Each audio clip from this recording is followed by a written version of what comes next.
On today's episode of Anime Afterthought, Plunderer, episode 10, Serious. Holy shit. If last week surprised you with the old shockaroo, today's info dump is the equivalent of an atomic bomb. And I'm not gonna lie, to me, it's from a very unlikely source. Now, before we get into today's episode, let's talk about last week. Now, while I was still reeling from the initial shock of Licht's transformation as well as the devastation brought upon by Sonohara, something was brought to my attention, which I believe truly changes the story's structure. Be forewarned though that this walks the fine line between spoiler and cut content, for it might be something they include in a future episode, but thanks to today's episode bringing in some more context, it really shines a new light on the scene. So what am I referring to? Well, in last week's episode, you may have noticed the scene where Licht finally reached the helicopter, and upon viewing inside, he was shocked. Followed up by the sequence of the helicopter going down back into the abyss, and a floating Sonohara is left in its place. So one is left to assume that she and her compatriots were the one occupying the helicopter, but in reality, it's much different. See, thanks to today's episode, we learn that Sonohara is actually there to confront Licht under the command of a new character. Now, I'm still left to wonder whether this is through his machinations or just by pure happenstance. We do know one thing for sure, it was not Sonohara piloting the helicopter. The truth is, the identity of the pilot is a child. Now, this revelation opens up a new can of worms. Yes, this is almost concrete evidence, 100% proof that there are people in the abyss, aka Hina's mother and Pelmo might be alive. But at the same time, I'm still questioning, why is this child piloting this helicopter? Why is she firing upon all these people? Was it really her in control, or was it being remotely activated from somewhere else? Now, I really can't answer those questions right now, but it does change my views on Sonohara. To be honest, I was always intrigued by one scene in particular, when Sonohara asked if they could just forget what they saw here today and then proceeds to fire upon them, saying, I can't really trust you to do that. Now it makes sense. She's there trying to cover this shit up. This child is the living embodiment of proof that there is life in the abyss, that you might get dragged there, but you don't die. Like, to me, it really does change the structure of the scene, and I am curious of why they would change it or just not include it at this point. Like I said, this does walk the fine line between spoiler and cut content. We don't know if they're going to include it in an upcoming episode, but I had to bring it up going forward because with the introduction of a new character as well as a lot of context information in today's episode. Now, let's actually talk about today's episode because we learn a shit ton. First and foremost, the true Licht Rahido Senpai has come out, and we begin to see the duel between the two legendary aces, and it is an actual, a star battle. And by what Licht says, this is the creed they live by. When two legendary aces duel, they must belt their counts. And so the battle begins. Licht is obviously at a disadvantage. His 5700 is just not up to snuff when it comes to Sonohara's 32,000. He is just getting wrecked by those tracking bullets. We get this really gnarly scene where he is looking at his own blood and then wipes it on his fucking mask. Very reminiscent of fucking like Arnold Schwarzenegger and fucking Predator. It's like this really primal scene we see. And then from the most unlikely source, we get a huge info dump, what can only be compared to a Super Saiyan red transformation, as he's protruding this red aura, and his count is skyrocketing from 5,700 to 57,000. Nana seems to be a expert on aces now. Oh, this is what a legendary ace is. This is their true power. When they do this, they allow another personality to take over. And I'm like, what the fuck? What do you mean another fucking personality? And it didn't click. It did not click with me. Yes, this isn't the Licht we're so used to. It is a different personality. So now that Licht has quote unquote transformed, his speed increased, his powers increased, and this visibly shocks Sonohara, who at the same time wants him to kill her, but when he is actually getting the edge, moving so fast she cannot witness him and just literally destroying her bullets, slicing them in half, making easy work of them, she is visibly shaking. She is fucking scared. So you can't have it both ways though. Do you want to die by him, or do you want to fucking kill him or have a good fight? I can't tell what the fuck's going on unless we're seeing a split personality again. Remember, she too is a legendary ace, and it super shows in the next fucking scene. Once again, it seems Licht is going through some kind of transformation-esque. I don't know what else really to call it. This time he is unleashing a purplish blackish aura, and while I don't think his count changes, he is finally able to deal a devastating blow, sending Sonohara careening to the ground. And this is where we get an all interesting scene. Her number actually reverts. Like remember when Licht, his number increased? Well, it seems Sonohara at some point before this entire altercation was already taken over by this other personality. And once again, we get another dump of information through Nana. Oh, it seems back in the legendary aces, there was a four-eyed girl who always cried, who always was called useless because she never killed anyone. And we see this reflected in Sonohara's true personality. As she sees the bodies around her and her hands covered in blood, she begins to bawl hysterically. But But I have to say, her inner monologue kind of reflects what the other personality was saying. She knows Licht is coming to kill her and it's all right as long as he does that one more thing to her. The fuck? While she's going through this inner monologue and this turmoil, Nana is just spouting off again. Oh, it must be because they used a drug on her to force her other personality out. So you know about legendary aces, this false personality, their power boosts, a drug that can manipulate them, as well as Schmerman.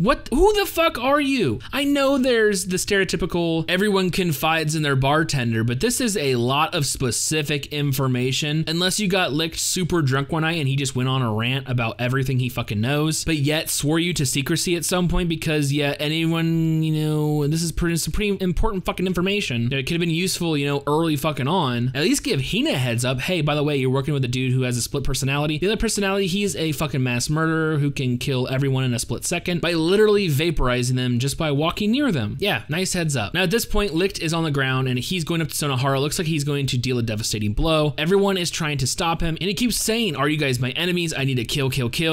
Literally, there was like a line on the subtitles that said kill. And then like 10 kills on. That's all he fucking says. Obviously, this personality has one thing on its mind, and it's to fucking kill everything. Kill all of his enemies because we are at war. And once again, Nana brings up the fact that, oh, this is just the personality. This is what Schmerman did to him. This is instilled by him. Like, what the fuck is going on? Who is this dude? And how do you know all this fucking information about fucking everything? We see Hina even try to fucking stop him, going up to him and grab him, and he's like, bitch, turns around, grabs her by the fucking neck, is about to swing on her. But remember, there's actually two legendary aces here. Yeah, Sonohara gets a shot off, stopping him, and we see a flashback into, I guess it's their previous life. I mean, they are acquainted with each other, but Sonohara is just your typical, like, Japanese schoolgirl. We see, you know, Rihito Senpai, which is AKA Licht, fucking has black hair, just looks like a normal Japanese, you know, uniform and everything. Like, what the fuck? He's about to fucking kill her, and then out of nowhere, fucking Jail shows up. Like, what the fuck is going on? Weren't you just shot? Oh yeah, and then he's like splurting out blood and shit. Okay, yeah, you were fucking shot, weren't you? So now it seems it's all up to Jail to save the fucking day. Licht is just out of control. We get a really badass scene where Jail blocks Licht's sword with a single fucking finger. He goes, oh, what is this? You were more powerful before. Your sword lacks conviction. This leads us to today's emotional climax. Yes, while Jail is confronting Licht, he once again begins his rhetoric. Kill. But this time we get a little bit more information. This is war. War won't end unless enemies die. If I kill one enemy, it spares someone else from killing them. If there are no more enemies left to kill, nobody needs to become a murderer. If I annihilate all the enemies, my friends, my precious friends, don't need to become murderers. We see that he is taking on a very heavy burden, and I wonder if that's one of those mind manipulations that Nana brought up earlier in the episode by this Schmerman character. But we really see that there is an inner turmoil going on as Licht begins to shed a tear through his mask. Like, his personalities of wanting to protect and needing to kill are in constant conflict. It's a very, very heavy scene. But I mean, Licht still is a legendary fucking ace, but out of nowhere, it seems Jail was also pulling his punches the entire fucking time. He pulls out another fucking glove, another ballot, this one at 45,000, puts it on and summons a giant iron fucking statue. It's got like axe, it looks like a fucking god. And after a little bit of back and forth, Jail finally gets the upper hand and just smashes the shit out of Licht with a single punch, sending him into the fucking ground, where he proceeds to remove his mask, and the old Licht is presumably black, as we see him crying, and we see him kind of crying in the middle of the battle. I'm thinking it's some kind of internal struggle where his light personality is trying to fight the dark personality. But yeah, then we get this very ethereal scene where everyone's smiling. Didn't just a fucking massacre occur? Like, what the fuck is going on? We get a really cute scene where I think Sonohara is fallen for Jail. They did have a lot of cute moments, like when he jumped in to save her, he even puts her fucking glasses back on, like wipes away a tear and shit. So like, I don't know, I'm kind of vibing them now. But yeah, the end of today's episode is we finally get, you know, a face to go along with the name Schmerman. After this battle, we are sent to view a church, and inside the church we see a man reading a story to, I presume, are three orphans. The story of the tortoise and the hare, but with a completely different vibe to it. This one, the tortoise gets confronted by a wizard that says, if you drink my blood, you'll be faster than the hare. The tortoise does so, and at the end decides to catch up to the hare and kill it. As we see in the book, it's a turtle with one of Licht's masks on. So yeah, and then we see Schmerman, you know, this dude who who is literally manipulating orphans because they're just gleefully fucking smiling, taking all this shit in as, you know, that, oh, that must be the real fucking story. His fucking Nazi SS evil military uniform wearing motherfucker. Like, the dude just oozes, like, is this the big baddie of the fucking series? Like, or is this gonna be a Sonohara where, you know, we're introduced to her literally massacring people, but then it turns out she's just being manipulated by a different personality? Like, I have no fucking clue. He gets interrupted by a member of the military, and he begins to say that the operation failed due to unforeseen circumstances and interventions, but I'm assuming they mean jail. This does not make Schmerman very happy. He wants to get his tortoise back, which I'm assuming he means Licht. So it seems his whole plan was to bring out the original Licht's personality, or, you know, the ace of flashing strikes, whoever you want to call it, the dark side of Licht, the kill everything personality, and bring him back into the fold, maybe? Like, damn. They're like, there's a lot of fucking information in today's episode. Like I said, we get, Nana is just basically throwing this shit out. She knew about Schmerman. She knew about some kind of mind-altering drug that forces this personality to take over. She knows that these are, like, the possibilities of aces. Like, they have other personalities that allow them to do these extraordinary, you know, power-ups. Like, she knows a lot of fucking information. Not only that, we were introduced to the fucking big baddie who has a previous connection with Licht. It's kind of like this weird kind of, you know, mentor-mentee type fucking shit I'm getting from it. Like, he was his prize student, I'm assuming. Not to mention the flashback with Sonohara and Rehito, aka Licht. Looks like a normal Japanese school. So we get a lot of fucking information in today's episode, and it's just, it's mind-boggling. It's fucking mind-boggling. And you guys say this fucking series gets even weirder and weirder, and like, I'm really looking forward to this shit. Like, Plunderer is like one of those things where it starts off weird.